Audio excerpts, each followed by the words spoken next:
Hello my dear students, welcome to my educational channel విద్యా ఉద్యోగ సమాచారానికి స్వాగతం. ఈ వీడియోలో చాలా ఇంట్రెస్టింగ్ పాయింట్ మనం డిస్కస్ చేయబోతున్నాము. ఒక మండల్లో ల్యాండ్కి సంబంధించి ముఖ్యమైన అధికారి మండల్ రెవెన్యూ ఆఫీసర్ అండి. ఇప్పుడైతే మనము తెలంగాణలో తహసీల్దార్ అనే పదం వాడుతున్నాం ఎంఆర్ఓ బదులుగా. మరి ఒక తహసీల్దార్ కావాలని మీకు ఎప్పుడైనా అనిపించి ఉంటే, లేదా ఎంఆర్ఓ కావాలని మీకు ఎప్పుడైనా అనిపించి ఉంటే ఏ ఎగ్జామ్ ద్వారా ఎంఆర్ఓ అవుతారు అనేది మనం చూడాలి. అయితే గమనించాల్సిన విషయం ఏంటంటేనండి, మనకు తెలంగాణలో ఎట్లుంటుందంటే డైరెక్ట్గా ఎంఆర్ఓ రిక్రూట్మెంట్ అనేది ఉండదు. అంటే డైరెక్ట్ ఒక ఎగ్జామ్ రాసి మనం డైరెక్ట్గా ఎంఆర్ఓ కాలేమన్నట్టు. ముందుగా మనం ఏమవుతామంటే ఫస్ట్ ఒక గ్రూప్ 2 ఎగ్జామ్ రాసి డిప్యూటీ తహసీల్దార్గా రిక్రూట్ అవుతామన్నట్టు. ఈ డిప్యూటీ తహసీల్దార్ నుంచి తదుపరి ప్రమోషన్లో ఒక 5 సంవత్సరాలు 10 సంవత్సరాల తర్వాత వాళ్ళు ప్రమోషన్లో ఏమవుతారంటే తహసీల్దార్ లేదా ఎంఆర్ఓ అవుతారన్నట్టు. ఎందుకంటే మనకు ఈ గవర్నమెంట్ రిక్రూట్మెంట్కి సంబంధించి పోస్టులు ఎట్లా ఉంటాయంటే, కొన్ని పోస్టులు ఏమో డైరెక్ట్ రిక్రూట్మెంట్ ద్వారా భర్తీ చేస్తారు ఎగ్జామ్ తోటి, కొన్ని పోస్టులు ఏమో ప్రమోషన్ ద్వారా భర్తీ చేస్తారు. అంటే ఒక పోస్టుకు మనం డైరెక్ట్ రిక్రూట్మెంట్ ద్వారా ఒక ఉద్యోగంలో జాయిన్ అయ్యి ప్రమోషన్ ద్వారా పై స్థాయికి వెళ్తాం అన్నట్టు. అట్లా కొన్ని ఉంటాయి మనకి.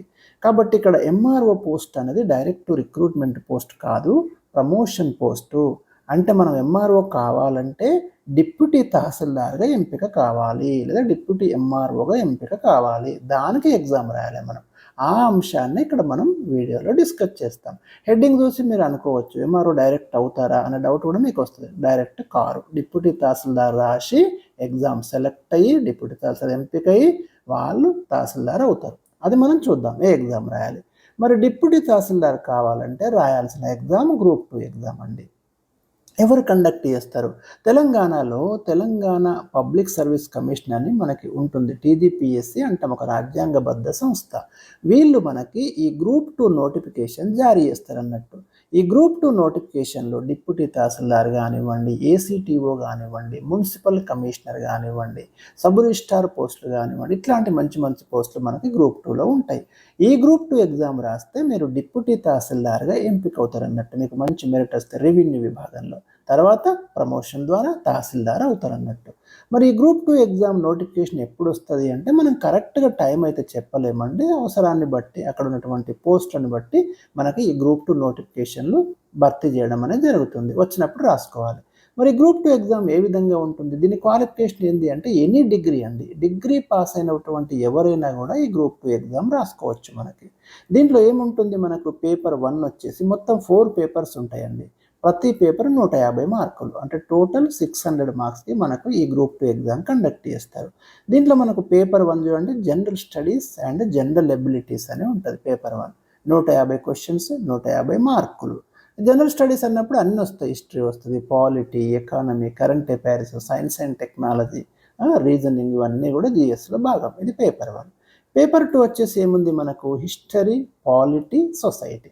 ఇక్కడ మీకు తెలంగాణ హిస్టరీ ఉంటుంది, ఇండియన్ హిస్టరీ కూడా చదవాలి, పాలిటీ చదవాలి, సమాజం గురించి చదవాలి.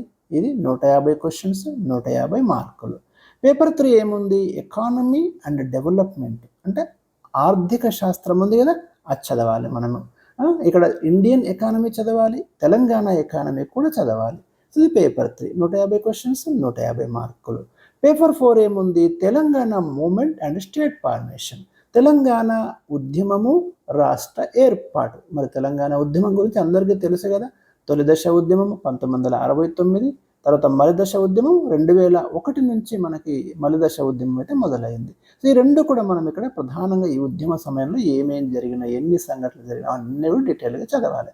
ఆఖరికి 2014 జూన్ 2న తెలంగాణ ఆవిర్భావం ఏ విధంగా జరిగింది, ఇది మనకు పేపర్ 4. సపరేట్ ఒక మూమెంట్ మీదనే 150 మార్కులు. సో ఈ 600 మార్కులకు గనక మీరు మంచి మెరిట్ కనుక సంపాదిస్తే మీరు డిప్యూటీ తహసీల్దార్గా ఎంపికై తర్వాత మీరు తహసీల్దార్గా ప్రమోట్ చేయబడతారు. ఆ విధంగా మీరు మండలంలో ఒక కీలకమైనటువంటి పోస్ట్కి చేరుకోవచ్చు. ఈ వీడియో నచ్చితే తప్పకుండా లైక్ చేయండి, షేర్ చేయండి. మరి ఇలాంటి ఇంట్రెస్టింగ్ వీడియోస్ కోసం వెయిట్ చేయండి. Thank you for watching.